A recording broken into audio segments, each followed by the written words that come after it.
Hi guys, I hope you can hear me. Yeah, I can hear you. Super, we're just waiting until everyone joins. Hi everyone, I'm Laura. Hello.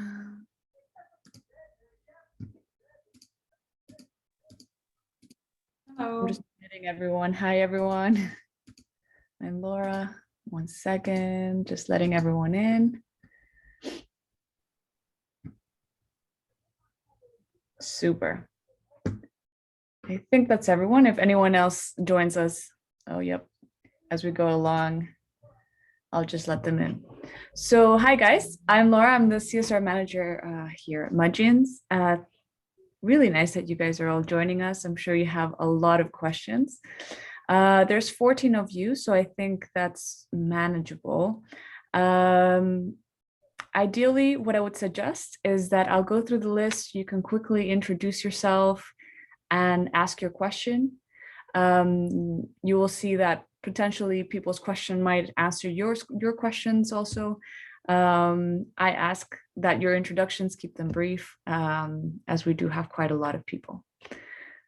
All right, let's get started. Fleur, and I apologize for the mispronunciations. That was perfect. Hi. I'm Fleur. I am a fashion business student at TMO in the Netherlands. So I study business management in fashion. Well, I do my thesis about circular retail concepts, and I am very curious and about what Mudgeons thinks is a good business model, and what's the effective strategy to be a circular concept in this new modern world where there are so many question marks around it actually. So Fleur, what exactly is your question? What best model? Yeah, maybe just rephrase your question so I know exactly what you are looking for. My specific question is, how does your business model look like? What is it? So it's quite a big question, but it's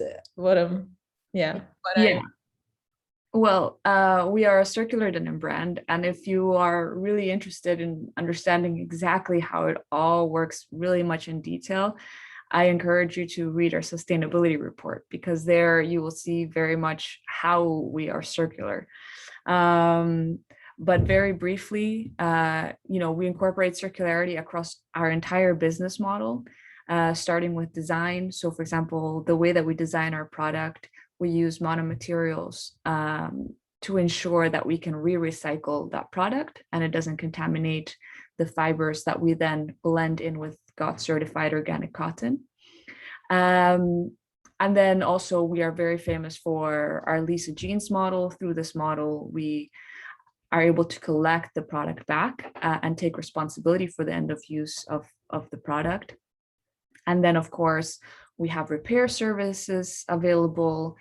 We have a vintage collection, and then the jeans that we collect, we send back to recycling. That's a very sort of broad overview, but again, I do encourage that you read the sustainability report, because there I go very much in detail about how we do that at each step. And you'll notice that each step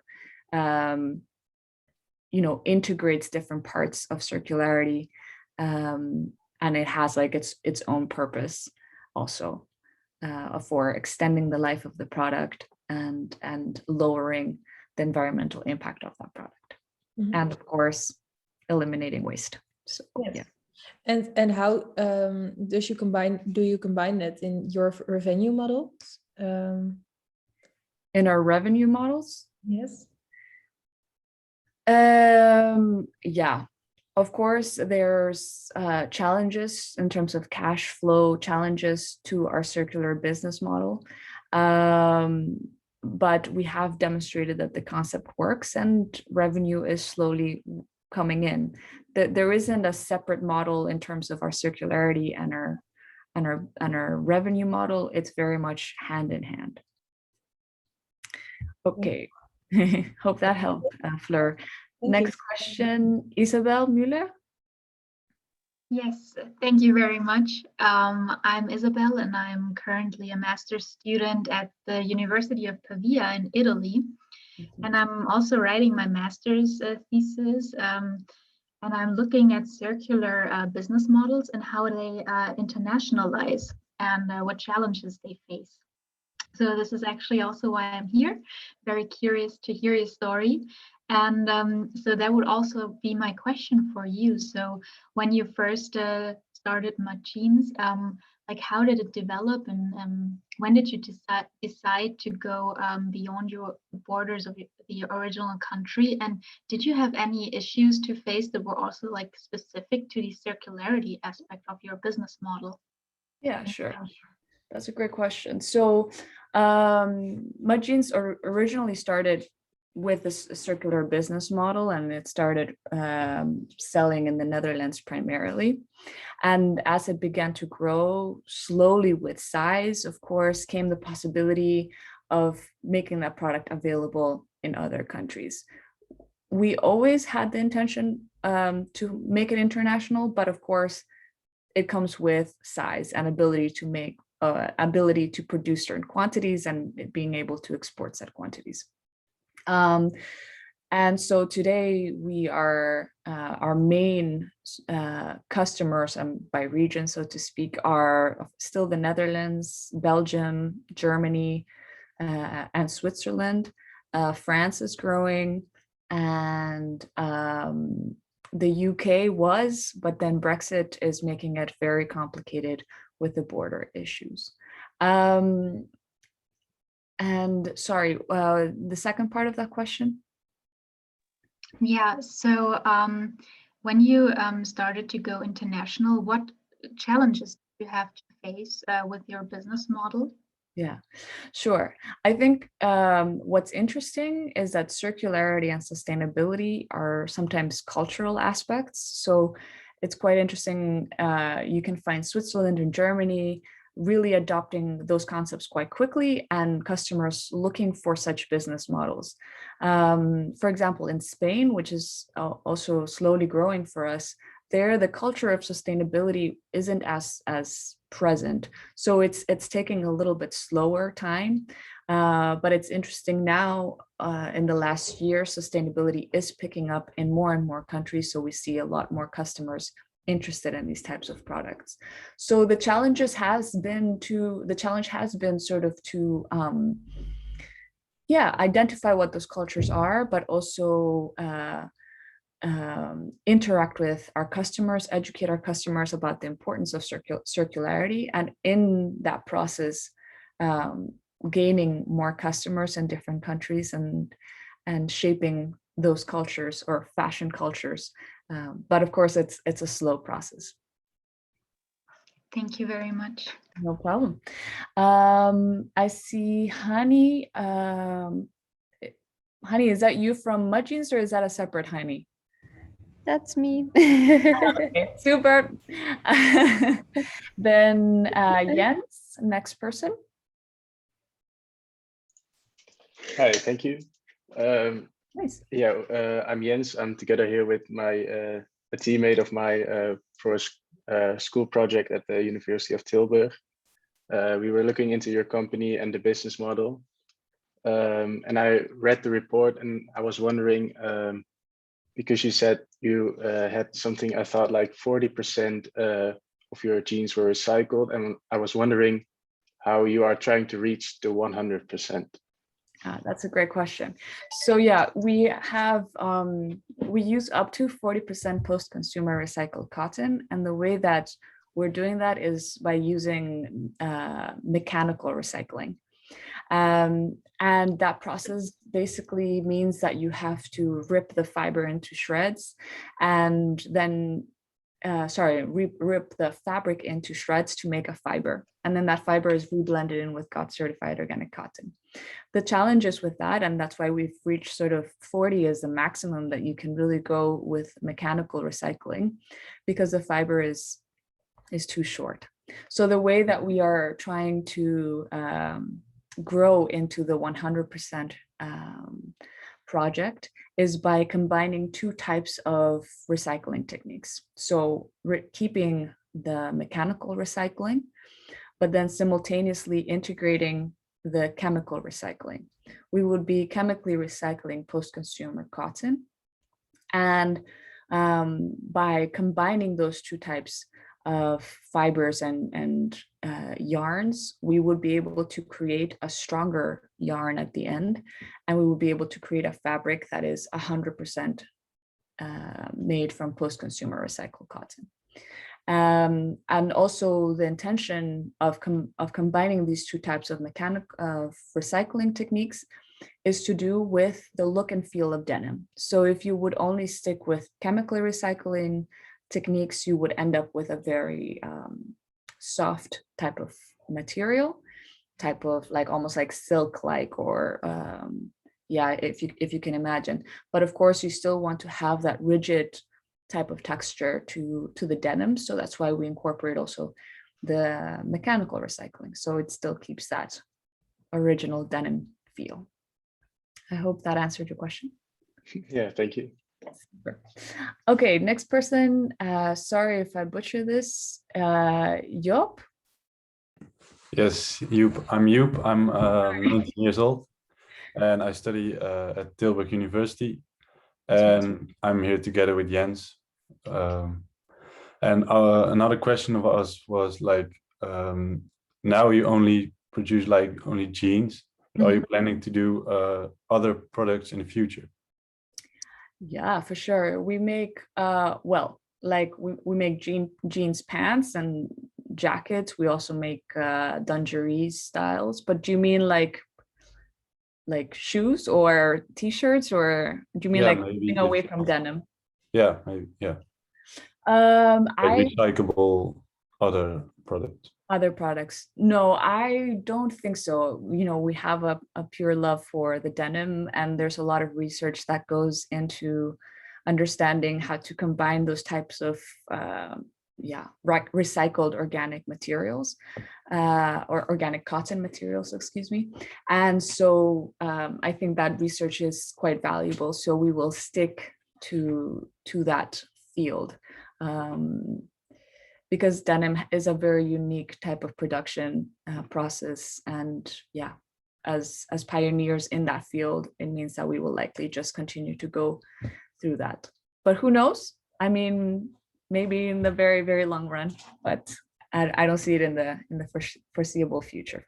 Okay, thank you. Thanks to you. Lena or Lena? Yes, hi. I'm Lena. I'm a student at Erasmus University. I'm doing my master's there. And I'm writing about the importance of partnerships for implementing circularity in the Dutch fashion industry. Mm-hmm. And I was wondering, because I know that you have many different types of partnerships, and you have a collection in collaboration with Sea Shepherd. Mm-hmm. You're also a part of the Switching Gear network, I saw. I was wondering whether you could tell me a bit about how Magines goes about finding and setting up partnerships. Yeah, that's a good question. You're right. We have a lot of partnerships, and those partnerships are very much to do with our objective to, sorry, one second. Oh, Bert is here, so he's the CEO, so he might take over after I'm done. But so it depends on the nature of the partnership. So for example, we are also part of the Denim Deal partnership, working with the Ellen MacArthur Foundation with the Jeans Redesign partnership. And all of these have very much the purpose of us sharing our knowledge. Because we're pioneers in the denim industry, and there's many more other brands and also industry members that want to apply circularity in their own businesses, we love to share that information. And we search for partnerships that allow us to do that. But also, to be very frank, these partnerships also come to us. The reputation of Magines is growing, and so slowly we also get invitations and requests to form part of it, to share our knowledge. and collaborate. Hi, Bert. Hello. Good afternoon. Good Sorry for being late.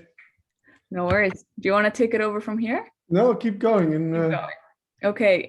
together. Next, Lucas. Hello, good afternoon. First off, thanks for this opportunity to talk to you guys.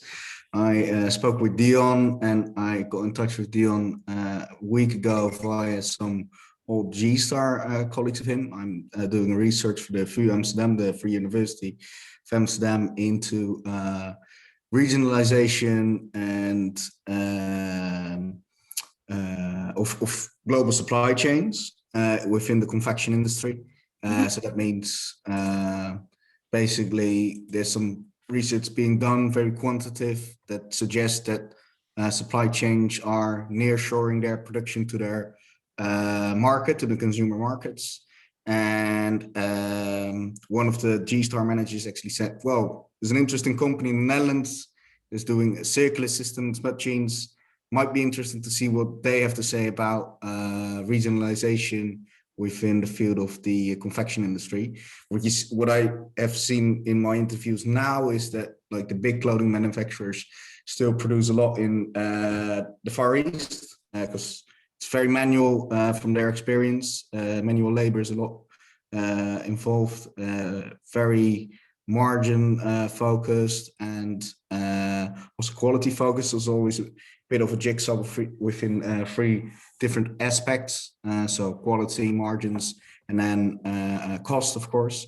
And I'm wondering what you guys' take on it is, what the future will do, and which factors actually drive maybe regionalization of global supply chains, or that it might remain a global supply chain within the confection industry. So that's why I'm here. Cool. So in terms of munching supply chain, we have a very short and I would say regional supply chain. So our recycling and fabric production takes place in Spain in 2 different facilities. And then that fabric is then shipped to Tunisia, to one location where it's called Ustex International, where the fabric is cut and stitched and washed into the fabric final denim. And then that's brought back to the Netherlands, where we have our logistics partner, and then from there it distributes. I think that's a very unique supply chain, again, because it's very short. It's also unique because our stitching and washing facilities are in one location, which is unique for the denim industry. And it's very much done on purpose, not only to have greater transparency and traceability over the product, but also it ensures a lower environmental impact of the product. We also move all of our goods through trucks or ships. None of them is flown over. And as for the future, that's interesting. I think, it's tricky because as you become circular and sustainable, you don't want to take away jobs from other countries that have specialized in the garment industry. Maybe it's also about empowering them and bringing them on board with the circular journey. That's my personal opinion. But I do know that academically, there is a lot of discussion about bringing all of that back here. Yeah, that's tricky. I don't know, Bert, maybe you have a particular opinion on this. Yes, I do. First of all, that's 5 questions in one, Lucas. That's not fair. I know. I'm trying to be very efficient with my time. No. But I believe that we're, for instance, now they're asking us if we could not join a group of companies to try to start producing in Holland again. Right. I don't think it's a very good idea because Holland's very full. We work in Tunisia. We're proud to work with the factory we work with. We were there 2 weeks ago, and there's about 1,000 people working there. They start at 7 o'clock in the morning. They are picked up with buses And at 4 o'clock, they left the building and they're all going home happily, earned a decent salary and have an afternoon for themselves. And in my 40 years in the industry, I've never seen a garment company close at 4 o'clock in the afternoon. So that was an eye opener also for me, and it's good and should be like that. And we are also proud to support the Tunisian economy, which is not that far. CO2 emission based, it's really nothing. It goes by ship from Tunis to Marseille. And I mean, what are we talking about? And secondly, I think it's better that people there can build their country, that we support them, that they are proud of themselves, and that they, the factory owner is somebody who has some money. He's rich. He decided after the revolution to stay in Tunisia and build this company up, invested in this company, bought the latest machinery. And now he's having trouble to fulfill his capacity because company like the G-Stars and the other ones are not willing to pay 1 or 2 euros more per jeans. I know. And that's the whole problem. I know. And Yeah. it goes for all of them. And we are very happy to pay the 1 or 2 euro more. And that's giving us less margin for marketing or for a more expensive office or for a higher salary. We all have reasonable salary. We're not highly paid, but we're okay. Laura is doing this also. She could earn a better salary, I think, elsewhere, but she still does this. And we're trying to be fair to her also and try to give her a decent salary, but it's hard.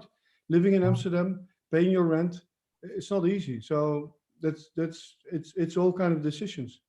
Mhm. And then you as a consumer, what do you stand for? Are you willing to pay 1 or 2 euros more or 10 euros in the end for your jeans? Or do you decide to spend your money at Primark, which is also good, which it's a vote. You give your money to Primark and you say, it's good what you're doing, keep doing it. We love it. So it's all back to yourself, you know, you can decide. Well, with your respective business model, there is an opportunity because it's circular to say, okay, we have a hub within North Africa to service Europe, and then maybe have a hub in, let's say, Mexico to service North America, etc. Yes, that's one of the things that we said to each other. We don't want to grow immensely. Growth is also a difficult word, but we can explain that. But if we reach a certain level that we are happy, we think about between 250,000 jeans, something like that. We can also then say, we have this blueprint of this company, and we already have the Oscar in North America, the answer. Somebody go do it there. This is what we do. This is how we make it circular, and do the same thing. So, yeah. So you're thinking very regional. Of course, yeah. Yeah. Okay. Thank you very much for your. You're welcome. Who's next in line, Laura? Mitza. Sorry for the mispronunciation again. I don't know. No problem. It's Mitza, but it's fine. Mitza. Hi. Bolognese. You were there last month also, right? No, I wasn't. But sorry. Then we spoke to each other on LinkedIn. No. So I'm studying at Rotterdam School of Management. I'm doing change management, and I'm writing my thesis on the effects of the pandemic on sustainable measures in the fashion industry. And I was wondering how the pandemic has affected my jeans, and also if it has changed your views on sustainability in any sort of way. Shall I, Laura? Go ahead first. Go ahead. Well, in fact, we wrote a journal about this, or a blog about this, because I think that the pandemic, as horrible as it has been, has also demonstrated the great strength there is behind a circular model, because it brings a lot of solidarity amongst all of the supply chain partners. You cannot be circular without working close with your supply chain partners. So, and that was a strength also during the pandemic now. So there's that side. There's something that you should know when it comes to us. We don't do this massive stock ordering. We do an analysis of what we're selling, and on a monthly basis, we'll order based on that. And so when it came to the pandemic, we didn't have the massive cancellations that all of the big fast fashion companies had, where they really backstabbed all of their manufacturers and all of the garment workers and left them unemployed and hugely in debt. We because of the way that we do business, we didn't have to do that, but also the type of solidarity that we had with our supply chain partners meant that in a time of crisis, we could come closer together and support each other. And so during the pandemic, we were actually able to order more and keep on selling without having to do massive cancellations of any kind. Yeah, Bert, I don't know. Yeah, our turnover doubled. That means for me, the hits on our website also doubled. We did do some work, and of course we are investing in a better website, better photography, and the whole thing. But we did a lot more turnover because I think people are having more time. They sit at home. They have more time to think. We also all realize, I think, in this period that the world is changing and something is really happening, and it's a good wake-up call. Although that might sound not so nice, but I think it is. And people are looking for solutions. They're looking for different things in life, and I think maybe instead of buying 3 pairs of jeans at a very cheap price, buy 1 pair of jeans that is totally transparent, where you can read all. They have time to read all the blogs from Laura and the way we do business on our website. You see also that the time visited is longer. So yeah, we are in the middle of the hotspot, I think. We've never done, and again, also Q1 in 2021 was unbelievable for us. We've done as much as turnover as in the whole year 2017, so in 1 month. That's great. Yeah. So it has been kind of a confirmation that you were on the right track, sort of. That's how I would like to call it. Yeah. I have no in-depth proof of that, let's say. Okay. But okay, And you can imagine things. Yeah. And do you think it will change the industry in some sort of way? Ooh. Well, we started this company with 2 missions, actually. We said, we want to change the fashion industry. Let's take the largest item, the most polluting item, the jeans. If you can make a difference there, that's good. And we need to grow because we need the volume, and you can understand that. The second thing was, we want also to be a pain in the ass for all the other companies and show people that it can be done. So we are this small, tiny, irritant company doing things that all the others say you can't do it. So we're showing that it's possible. I think it's like Tesla showing the car industry saying, guys, you can make electric cars. And although it's still difficult, and although it's more expensive, and although everything, it can be done. And we hope to be the Tesla in the jeans industry, to say, guys, you can do it. You can pay people normal salary. You cannot use deadly chemicals. You can lose less water. You can recycle. It's all possible. And we're still here, and we are going to be there next year, and we're growing. So what can I say? Great, thank you. Thank you. You're welcome. Super. NK Winkel? Mr. Winkle. Yes, that's me. No, Mrs. Winkle. What's your name? I'm Natya. Natya. Yes, I'm a master student at the University of Groningen, and I'm looking at how closing loops locally could actually strengthen the sustainability of circular fashion models. So my question would be quite similar to Lucas and Mitza's one. So it is, what priority does locality actually have to you when you think about circular fashion models? And how did the Corona situation change your perception of local solutions? You're all cheating. You're all putting 5 questions into one. It's not fair. Laura, you go first.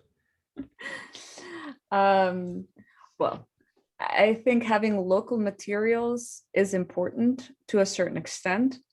As you can see, again, in our sustainability report, we have a map and we show exactly every item that goes into our jeans, the buttons, the yarn, pocket line, everything.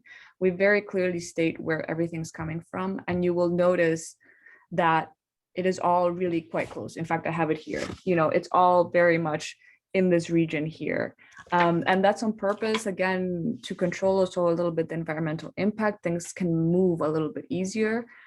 I'm sorry, I know I'm repeating myself, but it has to be controlled. It's not about taking away the jobs from people that have specialized over decades in something and invested and bringing it here. I don't think that's going to help us at all. And during COVID, For us, it hasn't really changed much, but I think it's because we already had a very good type of model and setup. If we would have been located somewhere else with a very big supply chain located in China, Bangladesh, and India, and something in the US, we would have been screwed over, but that wasn't the case.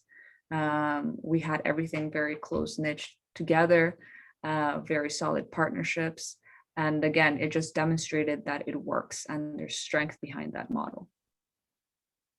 That's my answer. I don't know if Bert, you have a different one. No. I work for the same company, right? Yeah. Good. Great, thank you. Nadine? Yes, thank you. I'm also on my master thesis and I study in Switzerland in Winterthur. And my question goes into what you already mentioned a little bit, the culture of sustainability and the role of the customer in it. Because you obviously can't recycle the products if the customer doesn't return the used product. So I read that you give a discount if someone sends you a used pair of jeans on the next purchase. So my question is, what are your experiences with the incentives you give to the customers? Have you tried different incentives and which ones worked and which didn't work? We did. Go ahead. Me? Bert, I think you've been here longer for this one. What different incentives have you? That's why we started. We started the company saying, okay, we can make jeans with organic cotton and not using deadly indigo, and by paying people normally, that's all okay. I think that's not a discussion. But if you do all that, and there's a word for that now, 9 years ago, we said we also would like to have our jeans back. Now, how do you do that? You can give indeed, like you say, the incentive of giving a discount for an old jeans sent back. But we also said, what if we stay owner of the material and you lease a pair of jeans from us?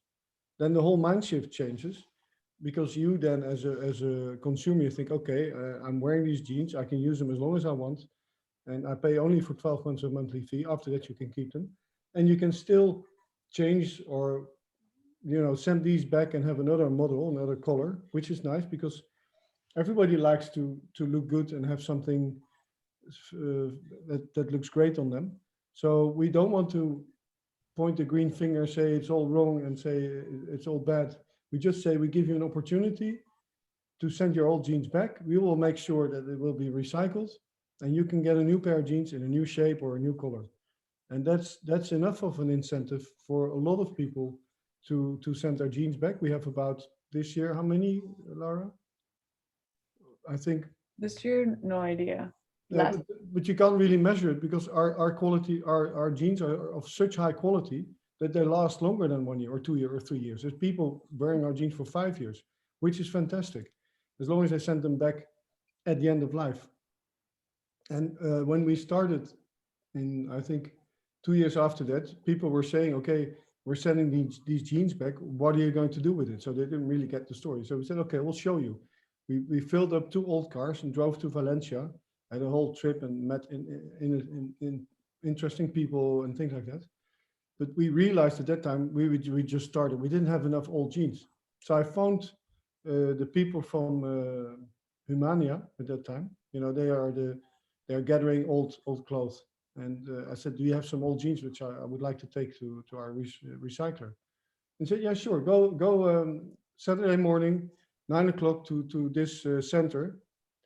And I was flabbergasted. You cannot, arriving there, you cannot believe how many old jeans there are in such a center already being packed together as jeans and everything. It's a full building full of jeans. You cannot imagine how much.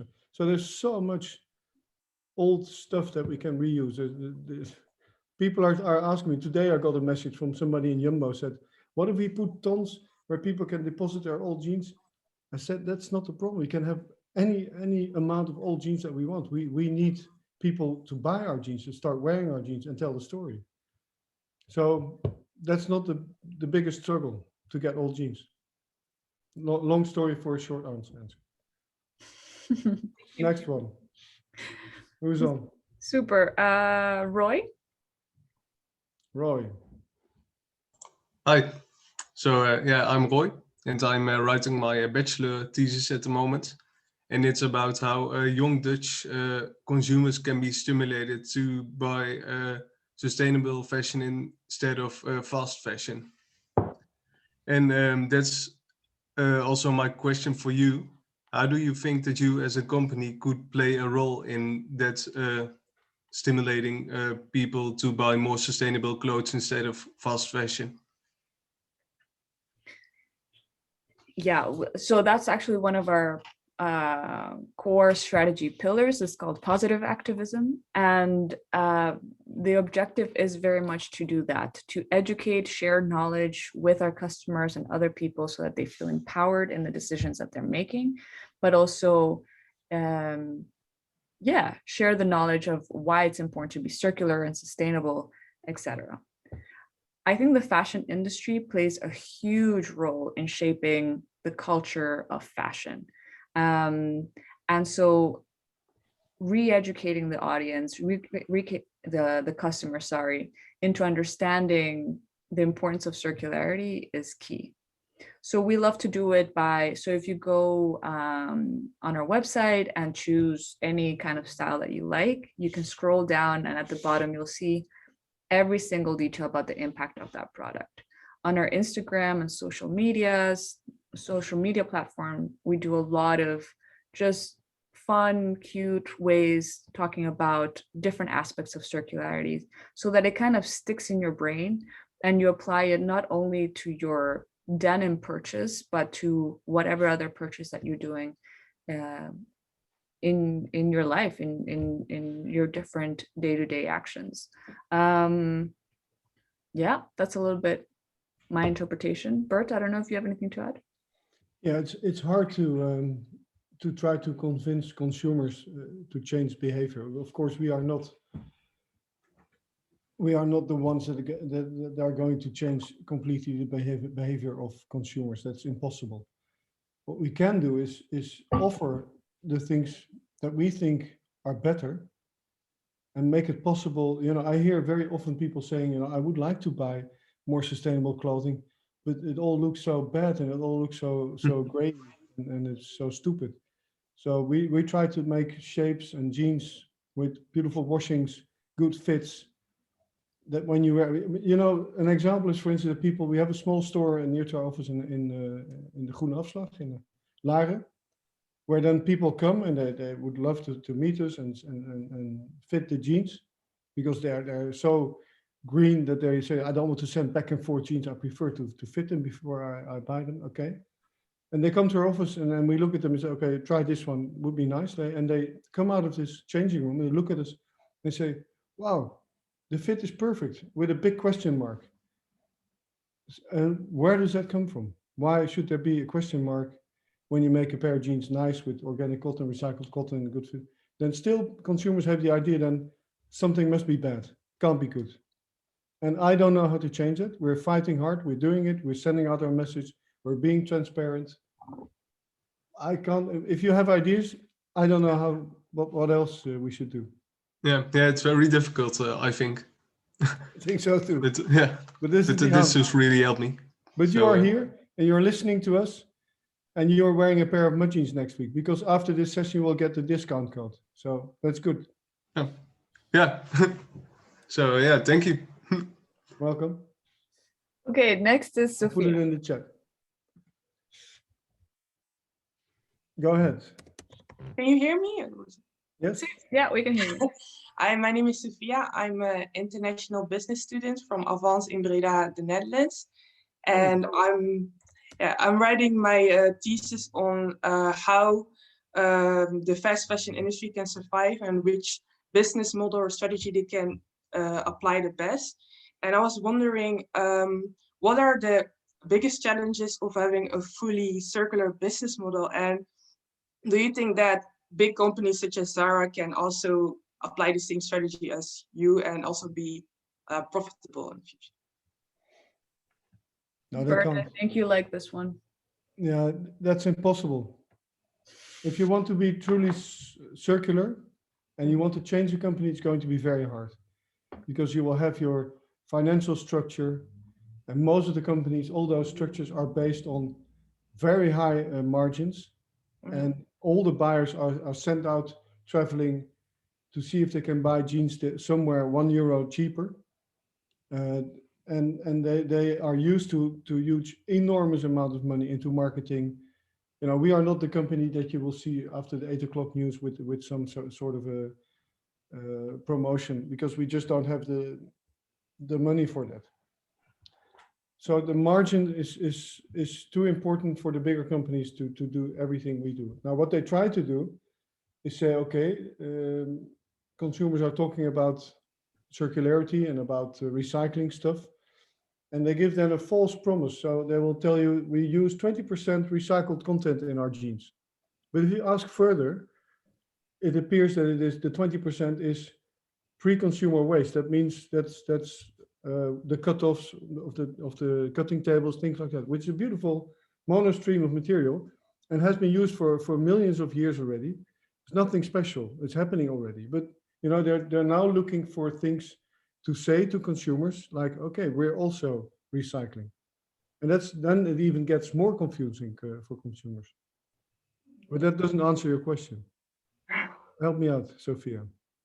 Yeah, because I also analyzed a little bit H&M, because I know that what they are doing is just trying to have like the part of the collection started to be sustainable, and in different countries they're testing to rent and also to recycle and with this green machine. But yeah, there's also not fully sustainable yet. But I read their mission statement that they want to be fully circular by 2050. Great. Yeah. What do you want me to say? I mean, they're the inventors of fast fashion. They push consumers to every week change their wardrobe and say, hey, you've got this beautiful black pullover today, but you can't wear it tomorrow anymore because it's totally out of fashion. Because for example, you do also like renting.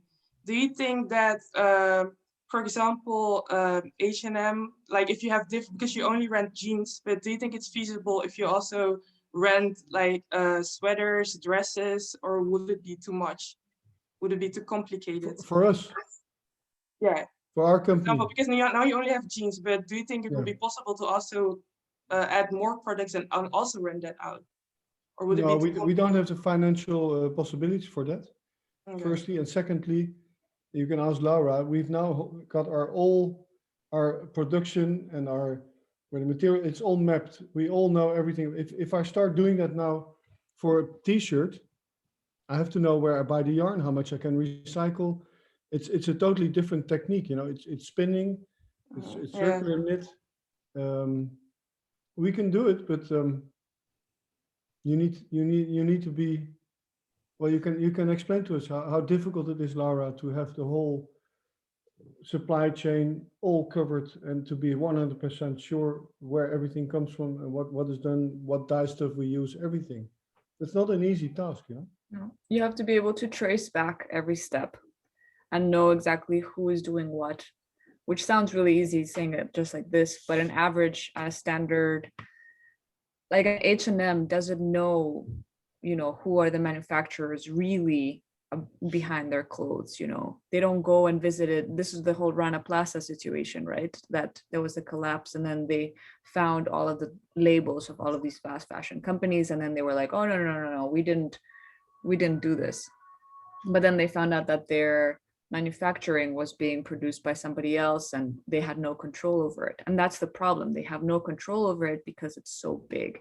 And that's why Bert is saying that circularity is going to be a challenge for the bigger brands, because there is so much that they need to be able to have an understanding of and an eye over.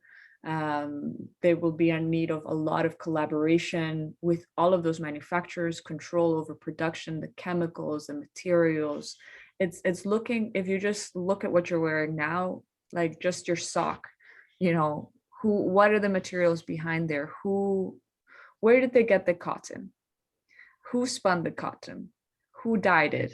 who then made the fabric, who then made the packaging, how did it get there, all of these different things you have to be able to understand for a standard business. But then to make it circular, you also need to have a grasp of your reverse logistics, meaning that, like, you know, how does it come back to you, how does it get recycled, et cetera, et cetera.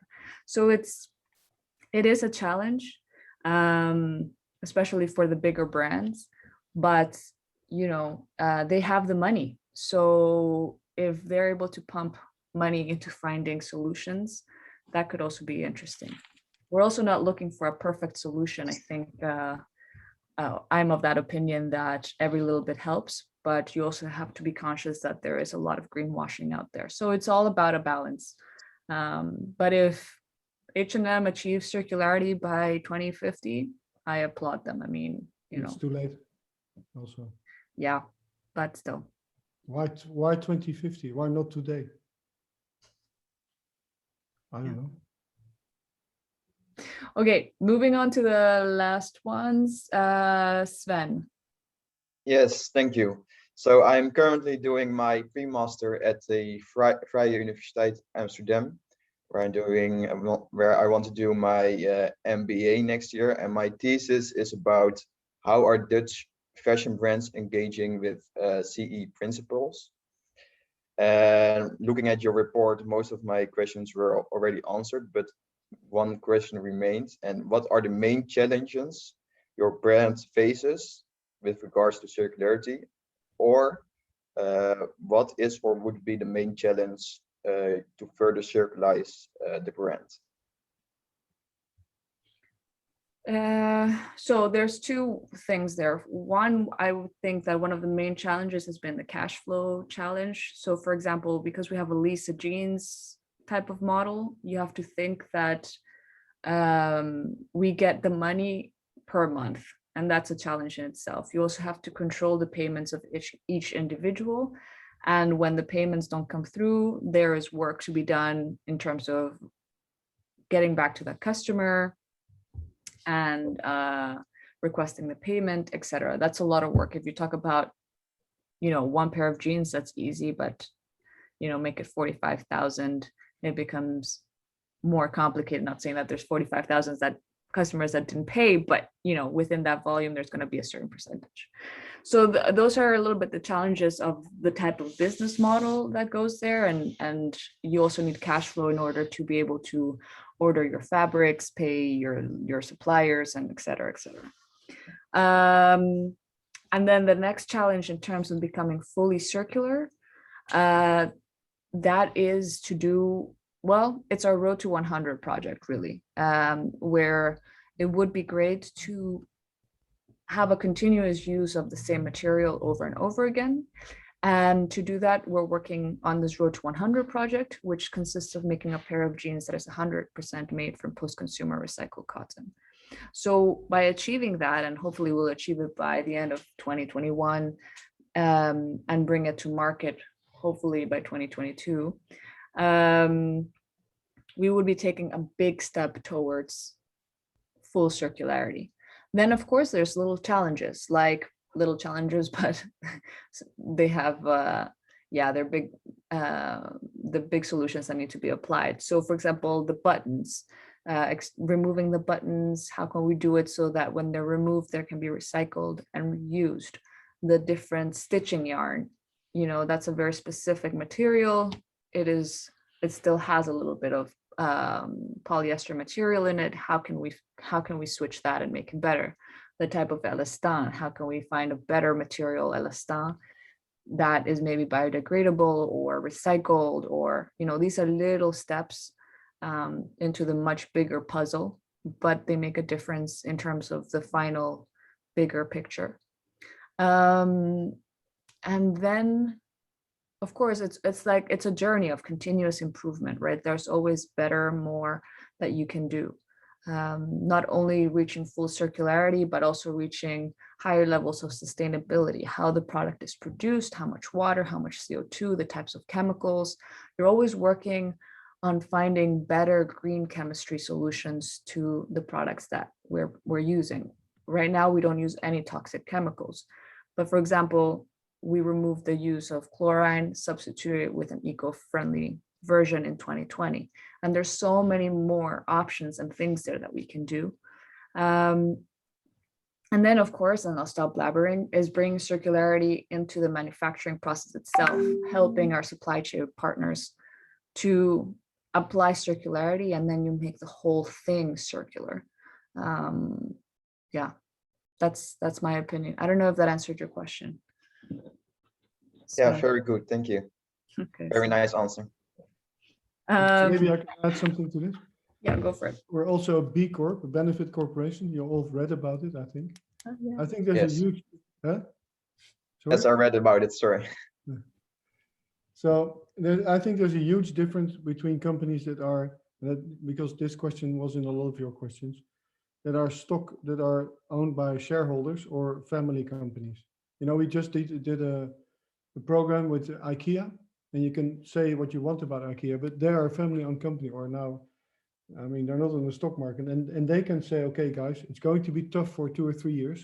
Maybe we might not make money because we are going to change. We are going to through this change, and that's possible to do. But if you take H&M or other companies that have to report to shareholders, the only thing they want to hear is say, okay, how much profit are we going to make on our money, and how much interest are you going to pay, and how much, and much more. So that's one of the things. The financial system also has to change. And therefore, it's important to be a B Corp, because as a B Corp, you write down in the strategy of your company that you want to be a company, that you want to make money, but not at all cost. And that's written down in the groundings of the company. And that changes a lot, I think. Yeah. Okay, last but not least, Vera. Thank you. I am Vera. I'm studying at the Amsterdam Fashion Institute and busy with my thesis. I was wondering, just looking at the Lisa jeans concept, what I hope the reduction is of the chemicals and water and energy consumption. Sorry, can you say that again? Looking at the Lisa jeans concept, the model. Mm-hmm. What the reduction is in chemicals and energy and water consumption. So in terms of chemicals, we don't have a full overview of that specifically. But if you're interested about the other sort of energy, CO2, water, you can look at our LCA. We're going to publish a new LCA at the end of May or early June. But to give you like a very brief overview, in comparison to industry standard, we use 70% less CO2 and 92% less water.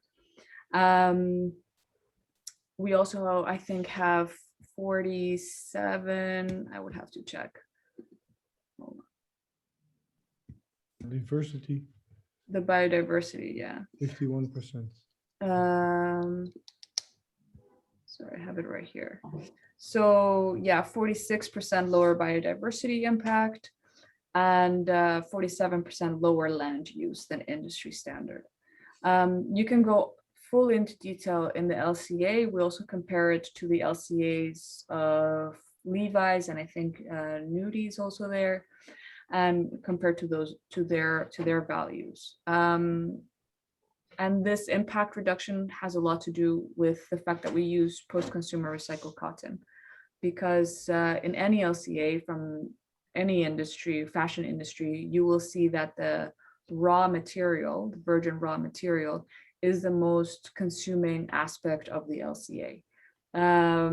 Particularly when you work with cotton. Cotton is a very dirty raw material because it uses a lot of pesticides, insecticides, and water. So it just has a lot of impact behind it. And so once you start using recycled content, and of course there's an impact behind recycling the jeans, and the jeans have to travel, etc. But by no means does that compare to the impact of the cotton, of the virgin cotton itself. And then of course in the manufacturing process, our supply chain partners use a lot of unique and top of the line manufacturing, sustainable techniques that limit a lot the environmental impact of production. And yeah, that's more or less a background into how we have such a low impact. Again, we share all of this information with our customers as you purchase per pair of jeans. So all of our values are specific to each style in our collection and have been calculated specifically for that style. So it's not like averages. It's really specific. And so when you choose the pair of jeans that you like, you can see very specifically what is the impact of that pair of jeans. I don't know if that answered your question. Yeah, it does. Thank you. Super. Vera, you are, may I? Of course. Laura? Yeah, go for it. You are at Amfi, right? Yes. And I'm in the advisory board of Amfi, and I heard there were some bad news. So do I need to do something? No, I'm fine actually. Okay. I am, well, there are like 3 departments, Yeah. and I am at the management department, and I have to say the first year there were some complaints, and it was not always easy, I have to admit, but I think it was not as the regular HBO studies, but the years after the first year were quite good. And when I did my minor, then I was with other studies, and then I was actually thinking like, okay, I learned a lot, and I'm really like an independent student now.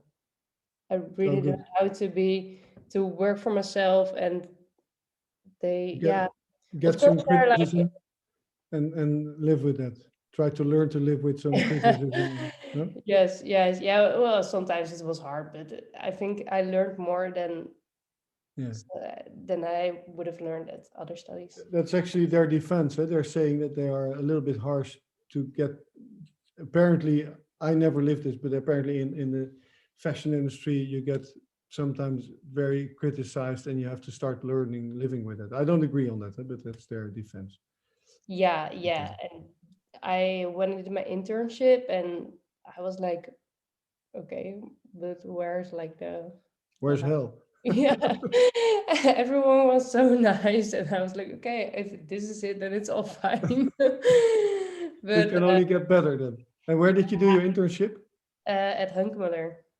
Okay. I just met, okay, right. Big company. Yeah, it was. I was at the HK Mix. Yeah, wow. Yeah.